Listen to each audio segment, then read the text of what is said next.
Everyone,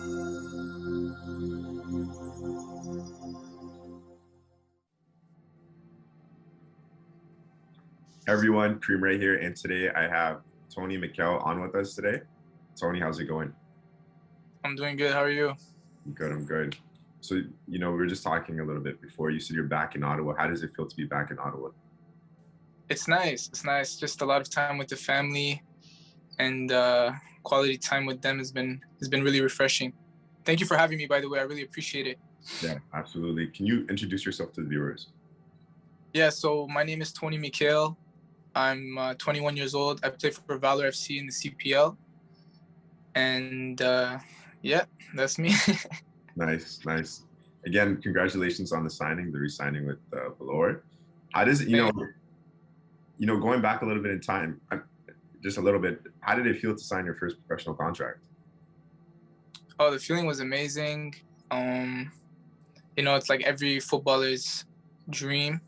So to see that dream come true was very special for me. Mm. And so very special. I got to share with my family. So it's been amazing so far. Nice, nice. And going back further in time, to the beginnings when you got involved into the beautiful game, was that always the goal for you to go pro, or were you just enjoying the game at the time? Like at the beginning, it was just for fun, right? Like as kids, you just play the game because it's something that you enjoy. And I think I got to the point where, you become a teenager and you start to see the different levels, and some people start to make different steps. And I think it was at that point that I realized this is something that I really enjoyed and that I want to get even better at and take it as far as possible. So that I think it wasn't even about becoming a professional. It was like, how good can I just get? So that was kind of like my goal. Nice. So you mentioned that you've seen like the different levels in your teenager age. What age was that specifically? I would say around 13. Like once we hit 13, I don't know how it is in other places, but here in Ottawa, I think up until that point, it's regional. And then once you hit that age, it becomes provincial. And so now only a few select teams from Ottawa get to play in Toronto and get to play against the best in the province. And at the time, the league was called OYSL. So I think now it's called OPDL, but I think around that age is when I felt like, okay, it's getting a bit more serious. Even though we were super young, that would be the age I would say. I felt it, and it started to kind of take over my thoughts more. Got it. So at 13, you had that mind shift, and then, so from there, what actions did you take? Were you on the regional team at the time, or? Well, at the time, I was playing for a team in Ottawa called Nepean Hotspurs, and my team actually missed out on that chance to play in that next level. And so I felt like, I wanted to play at that bigger in that bigger league. So I ended up leaving teams, and at 14, I joined another team in Ottawa called OSU, Ottawa South United. So that was kind of what happened at that point. Got it. So, lead us to the path of how you went to pro, right? Because, you mentioned that you went to Carleton University, but, take us from like starting at 14 years old, and then how did you get to pro? Yeah, so I guess to sum it all up, 14, I had gone to OSU, and now we were playing in OYSL. And then I got the invite to try out for Team Ontario, for the provincial team. I ended up going to those tryouts at 14. I didn't make it. And at 15, again, same thing. Was still at OSU, got the invite for the tryout, didn't make it. And so 2 years in a row, I made Team Ontario. And it was kind of like, I don't know, it was something always at the back of my mind, like, why am I not making this jump? So I kept pushing. And then at 16 was my third try, and I finally made it.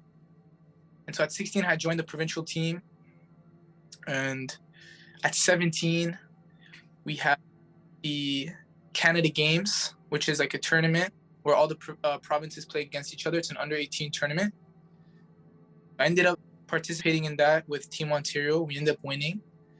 And so that was at 17. And then at 18, I had graduated from high school. And I was in that like stage where I had to make a choice, like, where do I want to go? What path do I want to take?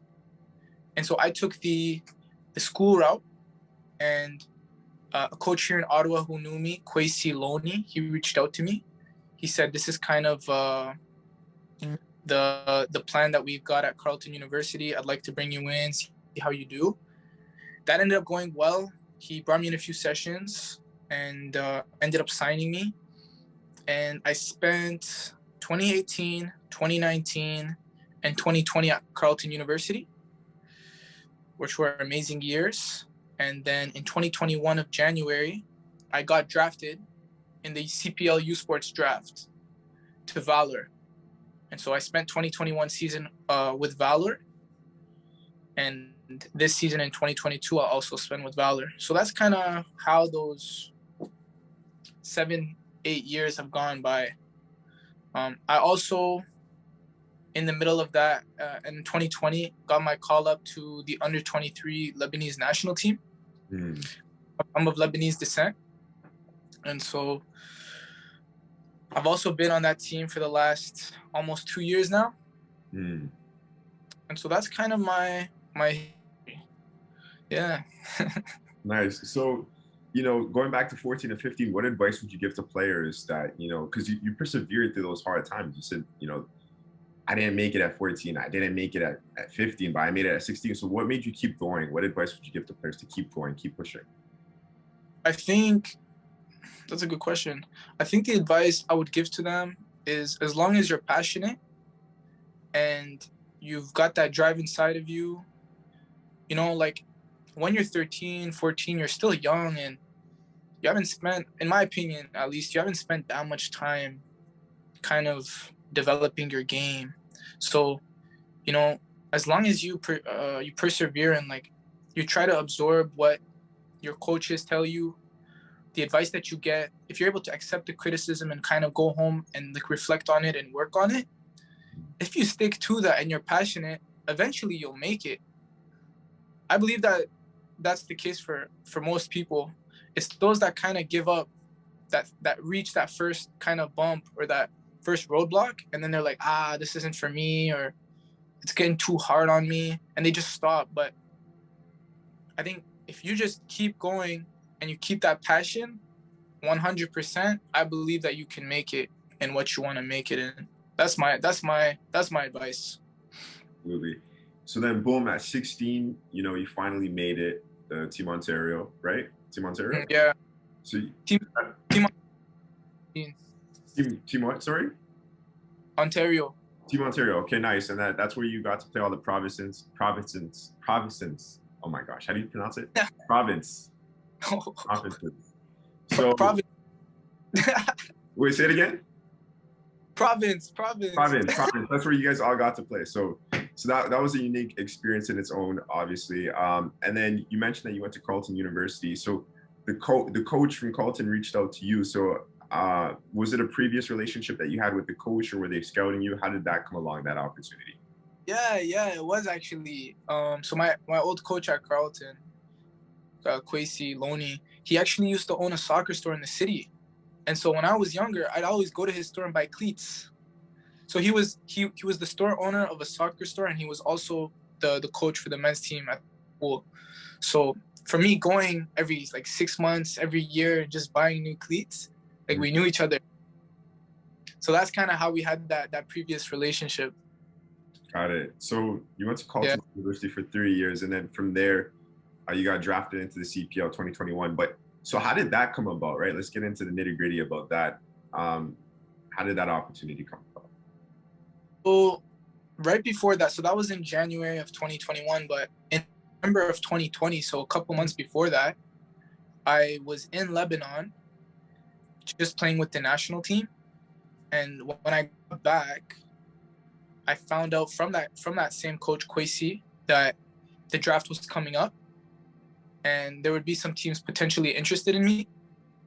And so one of the teams that reached out to me was Valour, and the head coach at the time, Rob Gale, had actually phoned me just to kind of get to know me. Him and the assistant coach, Damien Rock, they had phoned me just to kind of get to know me. I guess I was someone on their radar. They did their research on me, and it just worked out that I fit the profile that they were looking for at the time. and they took a gamble on me and they drafted me. So that's kind of how that happened. Got it. Yeah. So you played with your national team first before playing into the CPL. Yeah, so I actually didn't even play an official game with them.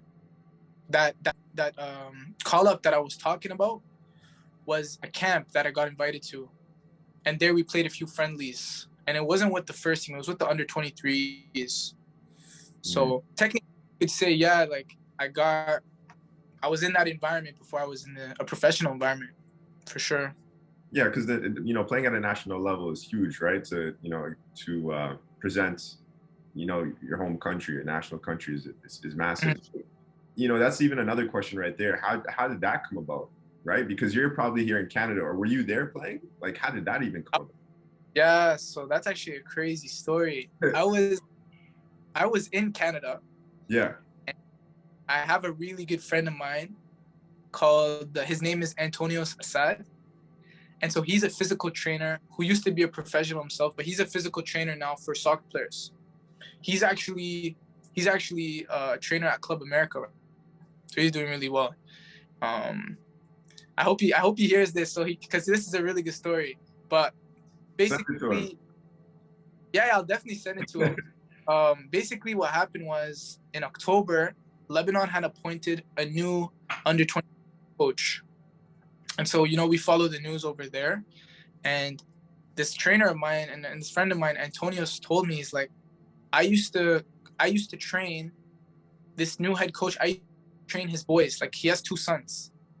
He said, I used to train them. And so I'm going to send them a message. I'm going to send the kid your video and a message and say, show your dad and tell me what he thinks of this guy. Cause he's a Lebanese he's a Lebanese descent and here in Canada.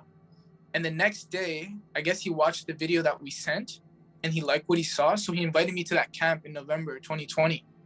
So it kind of just was like luck, It was a good time. It was a connection, and it was something that just like naturally fell into place. Yeah, that's amazing. I love hearing stories like this because, as footballers, we think that, you just got to do your best. You just got to, well, you do, right? You got to perform. You got to capture the video content as well. Now it's something that's been happening nowadays. But, we think it's going to come from home, from around us, that opportunity, when it's, sometimes it comes from outside of us. And that opportunity that you got from just sending a video over it, right? From a close connection, which was the physiotherapist that used to buy cleats off of. What's his name? Antonio, that guy. Yeah, he's a trainer. Sorry, he's a trainer. But yeah, it's true. How it came up was really just like kind of one of those things, like it was God's plan.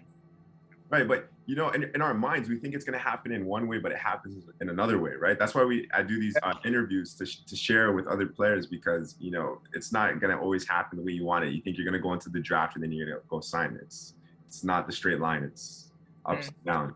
So that's a really cool story. Thank you for sharing that with us. So then, boom, you got into the Lebanese U23 team. You played over there for a bit, and then so that's what sparked. Would you say that's what sparked the interest from the CPL? I think that's part of it. Yeah, I think that, and just how we did as a team. Like when I was at Carleton, both of that combination was what, because we were a great team at Carleton. So I think those two things together, and the help of my coach, the trainer, and then an agent that I'm working with now still, his name is Joshua. I think those three guys together really helped me get drafted. Nice. And of course, Rob Gale, the man himself who drafted me. So yeah. Nice. Shout out to everyone. But I actually just met Joshua too. We did an interview. I'm not too sure if you've seen it. From Econ, Joshua. Oh yeah, Joshua, yeah. I didn't see it. The one I saw one of Jeff Adai. Yeah, Jeff Adai as well. Yeah. I saw that one. I know Jeff, but I didn't see the one of Joshua. I'm gonna have to look at it. It's there. That's awesome. So, all right. So boom, you got drafted into the CPL. So now this is another interesting thing too. You got a phone call from one of the CPL coaches, or CPL coaches. So yeah. Is that something like they had your information, or they just got it and they called you? So I think what happened before they called me was they did reach out to my school. and they did talk to my coach Kwesi at the time, and he was the one that set that up for me. Nice. So yeah, I think he had my number, if I can remember. I just remember, yeah, I was home, and Kwesi called me and he said, Tony, the coach from Valour, just called me and he'd like to get on a meeting with you this weekend. So we're gonna set that up. So that's how it happened. Nice. Yeah. So Tony, would you agree that it's a balance of both? It's you got to be a great player on the pitch, but not only that, you got to be a great person, because these are off the field things that are happening to make that opportunity come about. Would you agree with that? Yeah, 100%. You definitely have to have a good character and be respectful to everyone. That's, I think, the most important thing, like, above football, is as long as you're respectful and you're a good person, like, you can be the best footballer and just be a bad person, and it doesn't really matter, So yeah, these coaches definitely look into what kind of character you have, what kind of person they're getting, because they want to build a team made of good people. 100%, absolutely. Yeah. So off the field advice again, what advice would you give to players, because now you're on a call with a CPL coach, basically doing an interview? What advice would you give to players, to have confidence in that call, if another player ever receives that watches this, if they ever receive a call? Yeah, what I would say is, my advice for you, if you ever get a call or you're ever face to face with a coach that you're interested in, that you kind of want to leave an impression, is 100% confidence. Believe, be decisive in what you say, be respectful. Don't try to don't try to be different. Be yourself, because they've already seen the football side of it. They've seen your videos. They've probably seen so many of your games. Like the video is one thing, but then they're going to watch your games, right? They're going to try to see 45 minutes or 90 minutes of your game. So they just want to see what type of person you're. So if you just be yourself and you're respectful, that's probably the most important things. Yeah, great tips. So now, you got drafted into the CPL. So you said 2021. 2021 is still COVID times. Did they have anything live, or was it just all virtual? How was that? Kind of how it went. Yeah. So now this, I know the league is gonna try to start the season earlier so that we can have a long season. But last year, there was a lot of uncertainties because the majority wasn't vaccinated the way it is now. So we actually started the season in June, and we started it in a bubble. So all the teams actually came to Winnipeg, where Valour plays, in our home city. And they all came to Winnipeg for the first 4 to 5 weeks. And did the first 8 games of the season in a hotel. Like, we're all together. And at that time, there was no fans in the stadium. So as the summer went on and more people got vaccinated, and even us ourselves, the players and the staff, we all got vaccinated, things started to open up and become kind of more normal. Got it.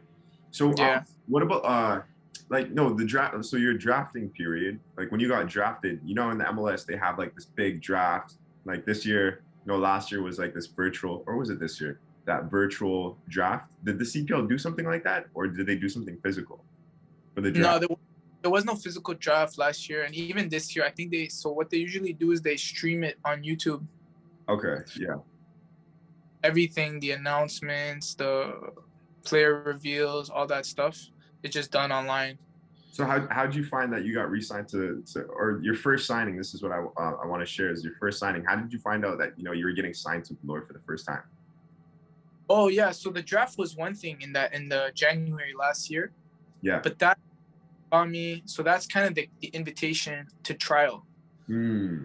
That wasn't me getting signed. So I still had to go in late April, early May for preseason. And I still had to kind of earn my spot. And so I found out before June, maybe 2-3 weeks in of my trial, I had a talk with the coaches, and they said, we're happy with how you've done, and we'd like to sign you for this season. So that's when I found out. Got it. And this is in 2021, right? Yeah, yeah.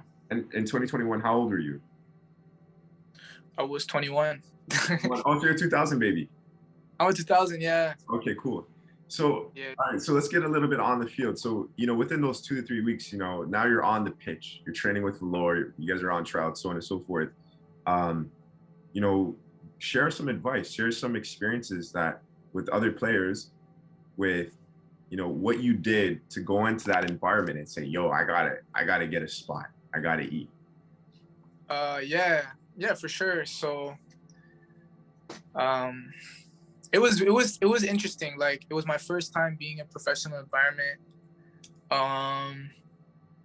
It's really nice. Like, it was cool to see, especially in my position. I really appreciated seeing guys who have been in the game for like 5 to 15 years, like professional, and just see the experience and the quality of everything they do, the decision making. And kind of my thing was like, how do I blend in?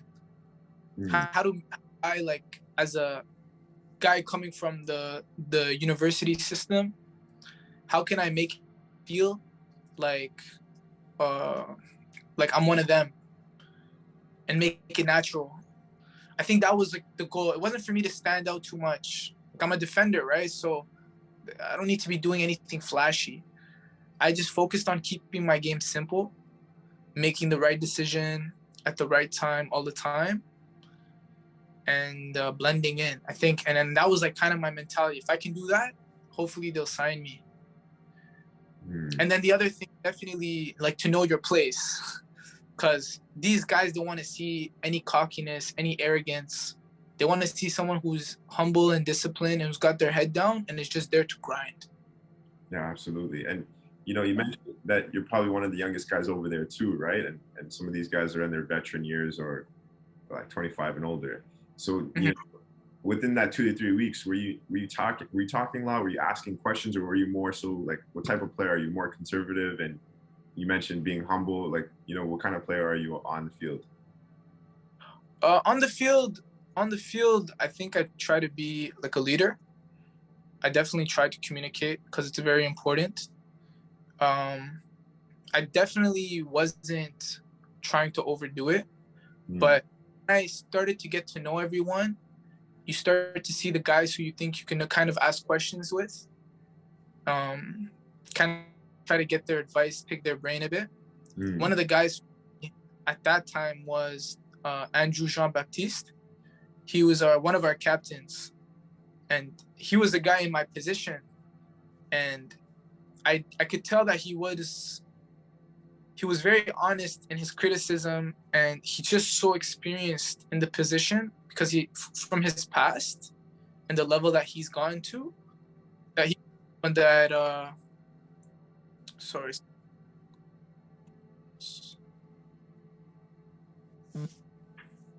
Hey, can you still hear me? Yeah. Yeah, sorry about that. Like, my phone kind of. But yeah, he was something that I was kind of just asking questions like, hey man, what do you think about this? What do you think I could fix here? And that's kind of how I approach things. Got it. What's the best piece of advice that you've received in football? The best piece of advice I received in football? I had a coach tell me, like, the number one rule. Well, it's hard, man. The number one piece of advice. Honestly, do the right thing at the right time all the time. If you can do that, you'll be the best player in the world. Kind of makes sense. And yeah, it does make sense. You mentioned that you're a defender, but what are you, a center back, right back, left back? What position do you play? Yeah, center back's my main position, but I can play fullback. Nice, yeah. So, like, what advice would you give to players that play that same role, that same position, that center back position? What advice would you give for them that, like, now, because you're a pro, right? And everyone wants to go pro. So what advice would you share with players that are working towards that goal, that play that center back position? Okay. What I would say to them is, as a center back, the main things is it's like the saying is like, thou shalt not pass. It's a mentality. You need to have a mentality and the thing inside you that's like pride and hunger that like no one ever gets past you. And it's something that has to be kind of like in your DNA and a part of you. Like no one should get past you in any way. And if you have that, that's probably the most important thing. Got it. So have you debuted for Valour yet? Yeah. I got my debut last season. Nice. And how many games did you play? I think I played maybe 12 or 13. Yeah, nice. So yeah, you know, within those 12 to 13 games, who, you know, what team would you say was, you know, a very tough game against? What would you say? What team would that be? Tough game against. There's a lot of good teams. Obviously, I back Valour, like we're the best, but I would say last season there were some games where Pacific, because they were the champions, they were strong, and so in respect to them, I would say Pacific because they were the champs last year. Yeah, for sure. So, you know, I never asked you this, but how did it feel to sign your first pro contract, like within yourself, because now you finally achieved your goals and dreams? And then what things changed once you signed pro? So the initial feeling was, it was a bit different when it actually happened to what I thought it would be. When it happened, I was very happy and proud, especially to share that with my family. I think they were like kind of a bit more happy than me because I actually understood, like, even though I've signed this, there's so much work that needs to be done because I'm not satisfied with just signing. Like, I want to establish myself and take it to the even another level. So I was happy, but I wasn't satisfied. Like, I'm like, okay, it's just the beginning, right? So I made sure that it didn't overtake my emotions and that I was able to stay focused. And what was the other question? Sorry. The last question was, the second question to this one was, what things changed, right? Because now you're going from, I don't want to say you're going from like a college university level to a pro level, and things change, right? Now you're getting paid to do what you love to do, right? So what comes with that? What things change? That's a really good point. What you kind of just said is the change was I'm now in an environment where, you know, people are getting paid for this and everyone's job is on the line. So performance and consistency it's a must. And it's required from every single person for us to succeed. So as like I have to do my job, this guy has to do his job, the coach, this person, every member of the organization, we all have to do our job so that we can succeed consistently, because that's how we're gonna succeed and basically keep our job. You know, it's not like I don't know, it's not like sunshine and rainbows. You know, if you lose a game, you're potentially taking like food out of someone's mouth. I know it's a bit extreme, but that's kind of the feeling that you get, is you don't want to mess with people's money and with people's families. So that's kind of the difference. Yeah, that's a good point. So I mean, going back to what you just said about taking food out of people's mouths, right? For example, you know, coming in for trials for Valour, right? You're potentially, possibly, you know, taking someone else's position. So how do you guys deal with that, right? Like even like just starting, right? As athletes, we all experience that, but this is at a different level now, right? This is at the big leagues.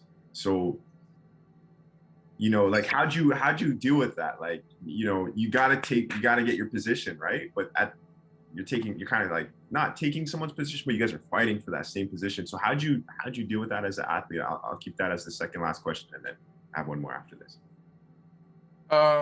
Obviously those people I was competing with, like, I was very respectful with them, and you know, I didn't want to ever cause any bad relationships. But inside, it's like it's me or you, so it's gonna be me, and you do anything you can to make sure that it's you. Yeah, it's definitely, it's a competitive world, and it's the survival of the fittest. So you have to be a bit selfish and a bit ruthless if you want to get what you want. So I just try doing that and conducting myself in the most respectful way possible. 100%. Last question. Yeah. What's your most memorable football moment? My most memorable football moment? Oh, of course. I would say at the moment, it's my first game. My first game when I came back to Ottawa, and we played Ottawa. So I was with Valour, but we played in Ottawa, so my home city. And I got to experience that first game with most of my family there. And we won that game. And that was just the energy and the love and just seeing all the people I cared about watching that game was special. It was so special. So that's my number one moment. Yeah. That's amazing. All right. We're here towards the speed question. Just as 5 short, fast questions. You got to answer them fast, Tony. Okay. All right. Who's your favorite team? Chelsea. Favorite player? Thiago Silva. Favorite cleats? Right now, Puma. Favorite food? Lebanese food. Lebanese. Favorite artist? Drake. Crazy. And what's your favorite track? I know you'd be cool with that. Yeah, for sure. What's your favorite track by Jersey? Man, there's too many. There's too many. One. Come on, man. Choose one. 8 out of 10. 8 out of 10. Okay, fine. All right. I mean, I know it's the last question, but I wanted to ask you. I've never been to what's your home country? Lebanon. Like, paint a picture for us, because I always like to know about people's homes. Yeah, I'm a bit biased. But it's like such a beautiful country. It's on the water. It's on the Mediterranean Sea, and the country it's basically a mountain. So, everyone's close together. The food's amazing, and you got the water on one side and the mountain on one side, and the weather is always good, and the energy's good. So, you hopefully one day you can go. Maybe. What's it close beside? Is it close beside like Egypt and stuff, or? Pretty close to Egypt. We border Syria, Palestine. Okay. Yeah, so it's kind of that Middle Eastern region. Yeah, maybe I've been to Egypt because that's where my mom's from. Maybe I'll go by there. Hopefully when this COVID shit's done. But yeah. Sure. Tony, did I miss anything? Was there anything that you want me to add in, or? Honestly, you didn't miss much just for this season. I'm looking forward to this season. Yeah, we have a new coach, Phil Dos Santos, and Jay Bindi, Damian will be returning, and Patrick Di Stefani will be returning. So I'm just excited for this season with them and with my teammates, and hopefully we can do big things with Valour. Yeah, a championship this year? Hopefully, man. Hey, man. God willing. Hopefully, man. Well, I wish you guys the best of luck. 2022 season's coming up soon. So you guys got to kill it, man. But Tony, pardon? I said I appreciate it. Thank you very much. 100%, bro. Tony, before we go, I just want to thank you for joining us on the One Soccer Nation podcast today. Thank you for having me. It was really nice to meet you, and I appreciate you doing this. Likewise.